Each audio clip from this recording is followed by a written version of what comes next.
Sadaf bought 2.25 kg beef at the rate of ₹160 पर kg।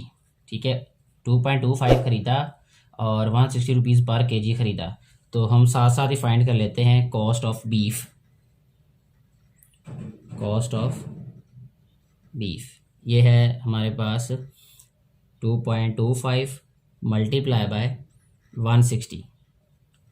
तो अभी हम इसको मल्टीप्लाई कर लेते तो हमारे पास इसकी कॉस्ट आ जाएगी। ये आ जाएगी हमारे पास कॉस्ट 360 रुपीज़, यानी 360 रुपीज़ का उसने जो है वो बीफ ख़रीदा। इसके बाद सेकंड जो है वो कहता है कि 0.75 kg mutton eight the rate of 350।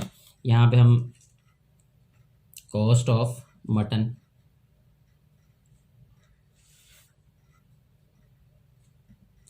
ये आ जाएगा जी हमारे पास।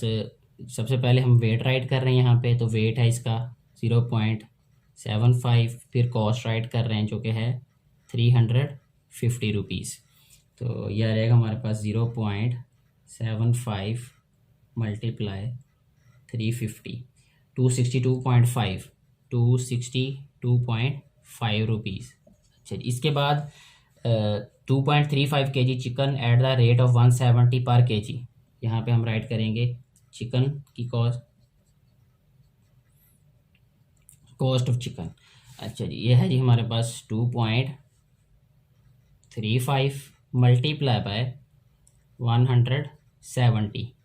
तो अभी इसकी हम फाइंड कर लेते हैं कि टोटल कॉस्ट क्या आ जाएगी। चिकन की जो है वो टोटल कॉस्ट आ जाएगी 399.5 रुपीज़। टोटल कॉस्ट क्या आ जाएगी इनकी, यानी टोटल जो है वो कितने पैसे खर्च किए उसने गोश्त के ऊपर। तो हम सभी को जो है वो ऐड कर देंगे। अभी हमारे पास टोटल जो है वो आ जाएगा जी 1022 रुपीज़ का जो है वो उसने जो है वो गोश्त ख़रीदा है, जो कि बीफ, मटन और चिकन है। ठीक है, अब जो है वो पूछा गया है कि what amount is she left without 1500 rupees. Amount left लिख देते हैं हम यहाँ पे। अब अमाउंट लेफ्ट, तो 1500 में से कितने पैसे बाकी बच जाएंगे, 1022, जब हम इसको सब्ट्रैक्ट कर देंगे 1500 में से।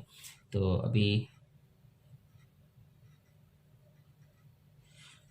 जब हम 1500 में से 1022 माइनस करेंगे तो आंसर आ जाएगा 478। तो 478 रुपीज़ जो है वो उसके पास अभी भी बाकी बच गए हैं। ये इस क्वेश्चन का आंसर है।